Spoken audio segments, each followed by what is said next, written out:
आय नमो नमः। श्री सूर्य देव की स्तुति तथा उनके अष्टोत्तरशत नामों का वर्णन।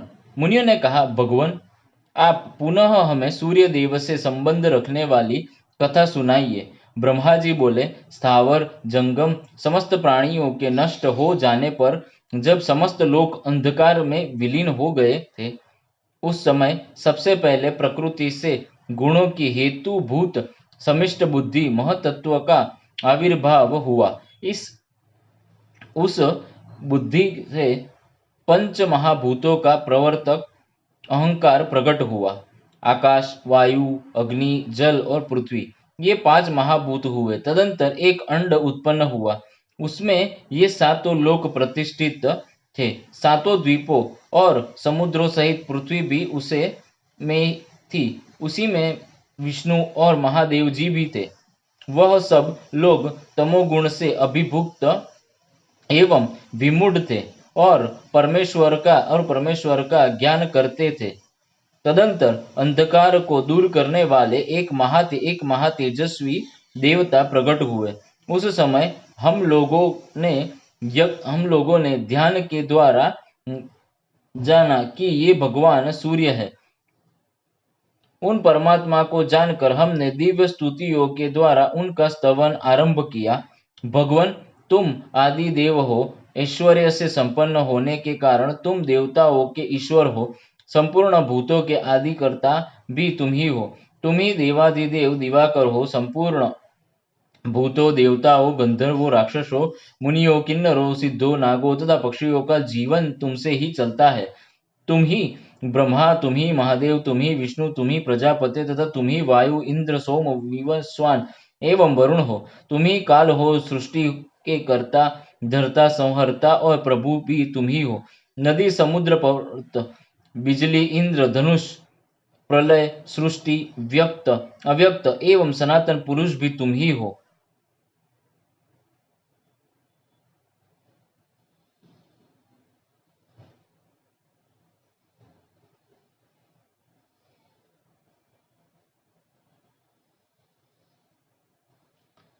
साक्षात परमेश्वर तुम ही हो। तुम्हारे हाथ और पैर सब और है, नेत्र, मस्तक और मुख भी सब और है। तुम्हारे सहस्त्रों किरणों, सहस्त्रों मुखों, सहस्त्रों चरणों और सहस्त्रों नेत्र है। तुम संपूर्ण भूतों के आदि कारक हो। भू, भुव, स्वः, मह, जन, तप और सत्य ये सब तुम्हारे ही स्वरूप है। तुम्हारा जो स्वरूप अत्यंत तेजस्वी, सबका प्रकाशक, दिव्य, संपूर्ण लोकों में प्रकाश बिखेरने वाला और देवेश्वरों के द्वारा भी कठिनता से देखे जाने योग्य है, उसको हमारा नमस्कार है। देवता और सिद्ध जिनका सेवन करते हैं, भृगु, अत्रि और पुलह आदि महर्षि जिसकी स्तुति में संलग्न रहते हैं तथा जो अत्यंत अव्यक्त है, तुम्हारे उस स्वरूप को हमारा प्रणाम है। संपूर्ण देवताओं में उत्कृष्ट तुम्हारा जो रूप वेद देवता पुरुषों के द्वारा जाने योग्य, नित्य और सर्वज्ञान संपन्न है, उसको हमारा नमस्कार है। तुम्हारा जो स्वरूप इस विश्व की सृष्टि करने वाला, विश्वमय, अग्नि एवं देवताओं द्वारा पूजित, संपूर्ण विश्व में व्यापक और अचिंत्य है, उसे हमारा प्रणाम है। तुम्हारा जो स्वरूप यज्ञ, वेद, लोक तथा धूलोक से भी परे परमात्मा नाम से विख्यात है, उसको हमारा नमस्कार है। जो अविज्ञेय, अलक्ष्य, अचिंत्य, अव्यय, आनंदी और अनंत है, आपके उस स्वरूप को हमारा प्रणाम है। प्रभु तुम के भी कारण हो। तुमको बारंबार नमस्कार है। पापों से मुक्त करने वाले तुम्हें प्रणाम है। तुम दैत्यों के पीड़ा देने वाले और रोगों से छुटकारा देने वाले हो। तुम्हें अनेक नमस्कार है। तुम सबको वर, सुख, धन और उत्तम बुद्धि प्रदान करने वाले हो। तुम्हें बारंबार नमस्कार है। इस प्रकार स्तुति करने पर तेजोमय रूप धारण करने वाले भगवान भास्कर ने कल्याणमयी वाणी में कहा, आप लोगों को कौन सा वर प्रदान किया जाए। देवताओं ने कहा, प्रभु आपका स्वरूप अत्यंत तेजोमय है, इसका ताप कोई सहन नहीं कर सकता, अतः जगत के हित के लिए यह सबके सहने योग्य हो जाए। तब एवं अस्तु कहकर आदिकर्ता भगवान सूर्य संपूर्ण लोकों के कार्य सिद्ध करने के लिए समय समय पर गर्मी, सर्दी और वर्षा करने लगे। तदंतर ज्ञानी, योगी, ध्यानी तथा अन्य मोक्षाभिलाषी पुरुष अपने हृदय मंदिरों में स्थित भगवान सूर्य का ध्यान करने लगे। समस्त शुभ लक्षणों से हीन तथा अथवा संपूर्ण पातकों से युक्त ही क्यों न हो, भगवान सूर्य की शरण लेने से मनुष्य सब पापों से तर जाता है। अग्निहोत्र, वेद तथा अधिक दक्षिणा वाले यज्ञ भगवान सूर्य की भक्ति एवं नमस्कार की 16वीं कला के बराबर भी नहीं है हो सकते। भगवान सूर्य तीर्थों में सर्वोत्तम तीर्थ, मंगलों में परम मंगलमय और पवित्रों में परम पवित्र है। अतः विद्वान पुरुष उनकी शरण लेते हैं।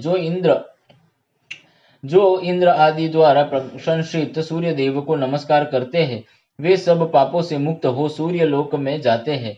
मुनियों ने कहा, ब्राह्मण, हमारे मन में चिरकाल से यह इच्छा हो रही है कि भगवान सूर्य के 108 नामों का वर्णन सुने, आप उन्हें बताने की कृपा करें। ब्रह्मा जी बोले, ब्राह्मणों, भगवान भास्कर के परम गोपनीय 108 नाम जो स्वर्ग और मोक्ष देने वाले हैं बतलाता हूँ, सुनो। ओम सूर्य, अर्यमा, भग, त्वष्टा, पुष्पा, अर्क, सविता, रवि, गभस्तिमान, अज, काल, मृत्यु, धाता, प्रभाकर, पृथ्वी, आप, तेज, ख, वायु, परायण, सोम, बृहस्पति, शुक्र, अंडाकार, इंद्र, विवस्वान, दीप्तिंशु, शुचि, सौरी, शनेश्चर, ब्रह्मा, विष्णु, रुद्र, स्कंद, वैश्रवण, यम, वेदृत, अग्नि, जठराग्नि, ऐंधन अग्नि, तेजपति, धर्मध्वज, वेदवक्ता, वेदांग, वेदवाहन, कृत, सत्ययुग, त्रेता, द्वापर, कली, सर्वमर्ष्य, कला, काष्ठा, मुहूर्त, शपा, याम, क्षण, संवत्सर, अश्वत्थ, कालचक्र, विभावसु, पुरुष, शाश्वत, योगी, व्यक्त, सनातन, कालाध्यक्ष, प्रजाध्यक्ष, विश्वकर्मा, तमोनुद, अंधकार को भगाने वाले, वरुण, सागर, अंश, जीमुत, मेघ, जीवन, आरिह, शत्रुओं का नाश करने वाले, भूताश्रय, भूतपति, सर्वलोकमनस्कृत, सृष्टा, संवर्तक, अग्नि, सर्वादि, अलोलुप, अनंत, कपिल, भानु, कामद, सर्वतोमुख, जय, विशाल, वरद, सर्वभूत निषेवित, मन, सुपर्ण, भूतादि, शीघ्र, प्राणधारण, धन्वंतरी, धूमकेतु, आदिदेव, अदिति पुत्र, द्वादशात्मा, 12 स्वरूपों वाले, रवि, दक्ष, पिता, माता, पितामह, स्वर्ग द्वार, प्रजा द्वार, मोक्ष द्वार, त्रिविष्टम, देवहर्ता, प्रशांतात्मा, विश्वात्मा, विश्वतोमुख, चराचरात्मा, सूक्ष्मात्मा, मैत्रे तथा करुणाविंत, दयालु, ये अति तेजस्वी एवं कीर्तन करने योग्य भगवान सूर्य के 108 सुंदर नाम मैंने बताए हैं। जो मनुष्य देवश्रेष्ठ भगवान सूर्य के इस स्तोत्र का शुद्ध एवं एकाग्र चित्त से कीर्तन करता है, वह शोक रूपी दावानल के समुद्र से मुक्त हो जाता है और मनोवांछित भोगों को प्राप्त कर लेता है। ओम श्री कृष्णार्पणमस्तु। श्री कृष्णार्पण।